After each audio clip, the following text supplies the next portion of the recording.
ನ್ಯಾಯವಾದಿಗಳಲ್ಲಿ ಅರಿಕೆ ಮಾಡಿಕೊಳ್ಳುವುದೇನೆಂದರೆ ನಮ್ಮ ಪ್ರಧಾನ ಸಿವಿಲ್ ನ್ಯಾಯಾಧೀಶರು ಈ ಒಂದು ಮೆಡಿಷನ್ ಮತ್ತು ಲೋಕಲಾದ ಬಗ್ಗೆ ಸ್ವಲ್ಪ ಮಾಹಿತಿಯನ್ನು ಹೇಳಿರುತ್ತಾರೆ. ಹಾಗಾಗಿ ದಯವಿಟ್ಟು ಎಲ್ಲರೂ ಸಹಕರಿಸಬೇಕು. ತೇಜ್ ಪ್ರಭು ವಾಹಿನಿಗೆ ಸ್ವಾಗತ. ರಾಷ್ಟ್ರೀಯ ಮಧ್ಯಸ್ಥಿಕೆ ಅಭಿಯಾನದ ಲಾಭ ಪಡೆಯಲು ಕರೆ. ಸಂಕೇಶ್ವರ್ ಸರ್ವೋಚ್ಚ ನ್ಯಾಯಾಲಯದ ಆದೇಶದಂತೆ ಜುಲೈ 1ರಿಂದ ಅಕ್ಟೋಬರ್ 7ರವರೆಗೆ ರಾಷ್ಟ್ರೀಯ ಮಧ್ಯಸ್ಥಿಕೆ ಅಭಿಯಾನ ಹಮ್ಮಿಕೊಂಡಿದ್ದು, ಕಕ್ಷಿದಾರರು ತಮ್ಮ ವಕೀಲರ ಮೂಲಕ ಪ್ರಕರಣ ಇತ್ಯರ್ಥ ಮಾಡಿಕೊಳ್ಳಬೇಕೆಂದು ಪ್ರಧಾನ ಸಿವಿಲ್ ನ್ಯಾಯಾಧೀಶರು ಹಾಗೂ ತಾಲೂಕಾ ಕಾನೂನು ಸೇವಾ ಸಮಿತಿ ಸಂಕೇಶ್ವರದ ಸದಸ್ಯ ಕಾರ್ಯದರ್ಶಿ ಶ್ರೀ ನೇಮಚಂದ್ರ ಅವರು ತಿಳಿಸಿದರು. ಮುಂದುವರೆದ ವಾಹಿಕ ಸಮಸ್ಯೆ, ಚೆಕ್ ಬೌನ್ಸ್, ಬಾಡಿಗೆ ಮನೆ ಸಮಸ್ಯೆ, LIC ಪರಿಹಾರ, ವಾಹನ ಅಪಘಾತ ಪರಿಹಾರ ಅನೇಕ ಸೇರಿದಂತೆ ವಿವಿಧ ಪ್ರಕರಣಗಳನ್ನು ಇತ್ಯರ್ಥ ಮಾಡಿಕೊಳ್ಳಲು ಸಲಹೆ ನೀಡಿದರು. ಈ ವೇಳೆ ನ್ಯಾಯವಾದಿಗಳ ಸಂಘದ ಸಂಕೇಶ್ವರದ ಪದಾಧಿಕಾರಿಗಳು ಹಾಗೂ ಎಲ್ಲ ಸದಸ್ಯರು ಹಾಜರಿದ್ದರು.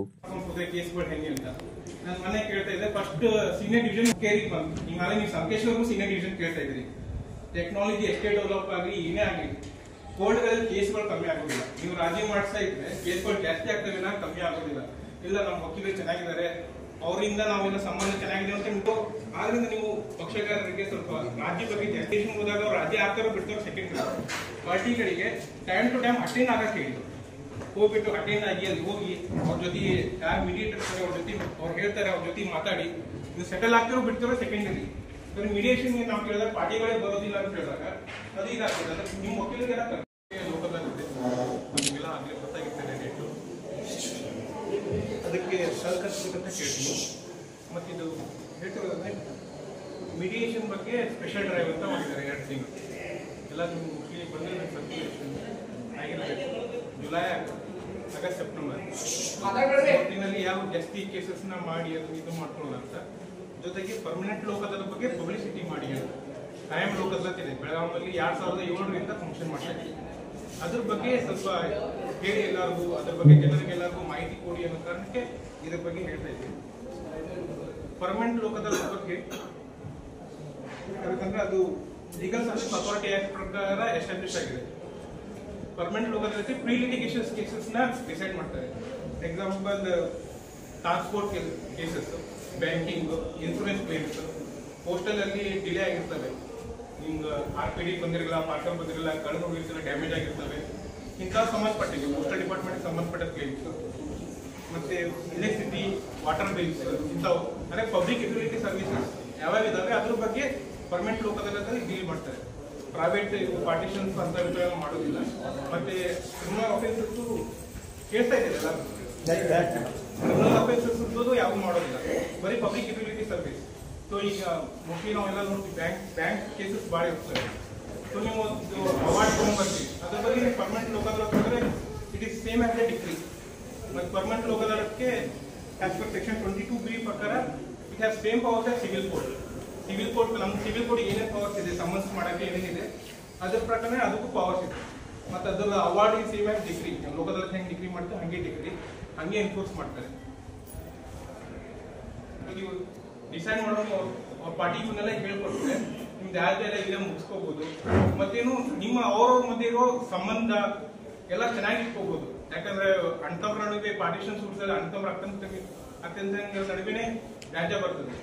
ಅವ್ರ ಜಗಳಾಡಿ ಕೋರ್ಟಿನ ತೀರ್ಪು ತಗೊಂಡ್ರೆ ಅವ್ರವ್ರ ನಡುವೆ ಮನಸ್ತಾಪ ಇರ್ತದೆ.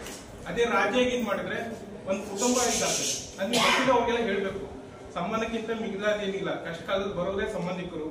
ನೀವು ಅವ್ರಿಗೆ ಅರ್ಥ ಮಾಡೋ ರೀತಿ ಹೇಳಿದ್ರೆ ಅವರು ಆಗ್ತಾರೆ.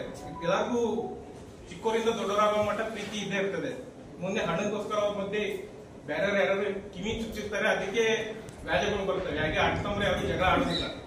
ಬೇರೆಯವ್ರು ಏನಾದ್ರು ಹೇಳುವಾಗ ಅವ್ರು ಜಾಸ್ತಿ ಇವ್ರು ಜಾಸ್ತಿ ಹಿಂಗೆ ಹೇಳಿದಾಗ ನೀವು ಅವ್ರು ಹೇಳ್ಬೇಕು, ನೋಡ್ರಿ ನೀವು ರಕ್ತ ಸಂಬಂಧಿಗಳಿದ್ದೀರಿ, ನೀವು ರಾಜ್ಯ ಆಗಿ ನೀವು ಸಂಧಾನ ಮಾಡ್ಕೊಂಡ್ರೆ ನೀವು ಚೆನ್ನಾಗಿರ್ಬೋದು. ನಾಳೆ ನಿಮ್ಗೆ ಏನಾರ ಆದ್ರೆ ಬೇರೆಯವ್ರು ಬರ್ತಾರಿಲ್ಲ, ನಿಮ್ಮ ಅಣ್ಣನೇ ತಮ್ಮನೇ ಬರಲಿಲ್ಲಂದ್ರೆ ಬೇರೆಯವ್ರು ನಿಮ್ ಕಷ್ಟಕಾಲಕ್ಕೆ ಹೆಂಗ್ ಬರ್ತಾರೆ?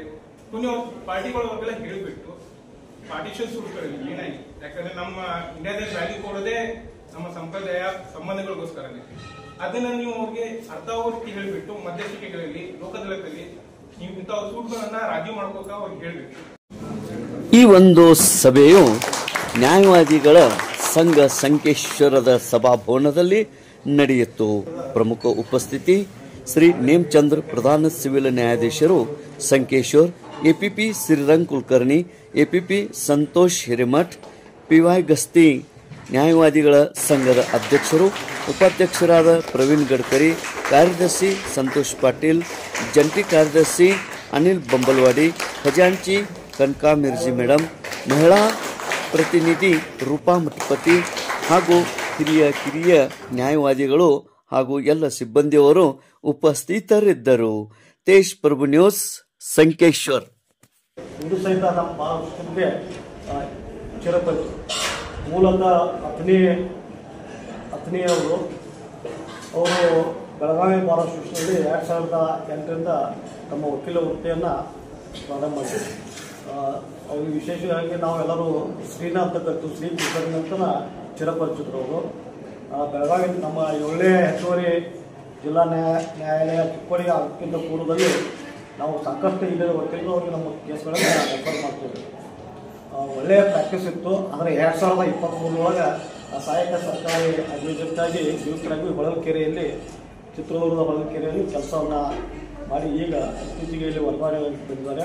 ಅವರಿಗೆ ನಾವು ನ್ಯಾಯವಾದಿಗಳ ಸಂಘದ ಪರವಾಗಿ, ಸಂಕೇಶ್ವರ ನ್ಯಾಯವಾದಿಗಳ ಸಂಘದ ಪರವಾಗಿ ತುಂಬ ಹೃದಯದ ಸ್ವಾಗತವನ್ನು